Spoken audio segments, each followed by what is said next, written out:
Let's move on to green issues. I think the Tory party and the Prime Minister, Rishi Sunak, have encouragingly sort of finally realised that maybe in pursuit of carbon net zero, whatever the hell that is, people do not want to be made colder and poorer. The latest move by Tory MPs, front page of the Telegraph today, is they are in revolt over a ban on oil burners, so oil boilers. So most of us don't want to get rid of our oil boilers because they're very efficient. We do not want to replace them with very expensive heat pumps because they are notorious for not making you very warm, and we don't want to get rid of our cars, petrol cars, by 2030. The Tories are moving in the right direction, I think, with this, and they're realising that the public, they're not with the body politic in terms of carbon net zero in 2050. The Tories, I think, need to go further down this route and start siding with the people who don't want to be poorer and don't want to be colder. So can we expect advances on this front by your colleagues?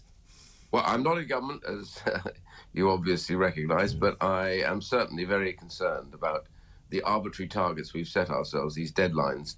First of all, let's get a few facts out there. Number one, the UK, of all the 5 wealthiest nations, has the lowest carbon emissions and falling. OK? So if you look at China, China is off the chart. Like you stuck a ladder up the wall. They've gone straight off. Why? So where we are going to now rely on all of these various pieces of machinery. So first of all, let me deal with the diesel and petrol cars. The 2030 ban leaves the industry that we have here, once a world leader in lean burn petrol and diesel engines. We had a world lead in it. We were selling these cars all over the world. They have not got the time to get themselves into the right position to find alternatives and to produce those alternatives like electric cars and even hydrogen cars, which we should be looking at. So the problem here is, first and foremost, we will destroy our industry. Guess who's waiting to flood the UK with cheap electric cars? It would be China. China, yeah. And I come back to the point, they're building those, by the way, with coal-fired power stations. They don't give a damn about this. They are not connected to 2050 at all. We bend over backwards to say, oh, we must have China in the ring. They are making money out of our failure to understand that we are going to trash our own industry. So we have to move that deadline. And by the way, Europe has already moved it to 2035. America has too. We'll be the only developed country that is giving ourselves a punishment beating on the way into a deadline. The second bit about your boilers is quite right. It's a serious problem just to say no more gas boilers. The truth is, and the nonsense talked about these ground source and air source heat pumps. The ground source heat pumps are £50,000 to get installed, and they're the sort of ones that might go into the rural areas. You'll never see the payback on that. And air source are around £7,000 or £8,000, but they are deeply inefficient.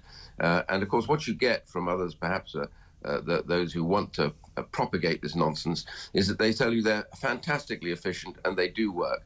There's no evidence that they've worked at all particularly efficiently, and far less efficiently than gas. So let's get this right. Let's get it right first before we start imposing on the British public an extra cost, which, by the way, the ex-Chancellor said could be £1 trillion extra to spend on all of this. Guess who's going to pay for all that? Oh, well, that would be the taxpayer. Exactly right, exactly right. Good to speak to you, Sir Iain. Thank you very much for your time. Sir Iain Duncan Smith, the MP, their former leader of the Conservative Party, of course.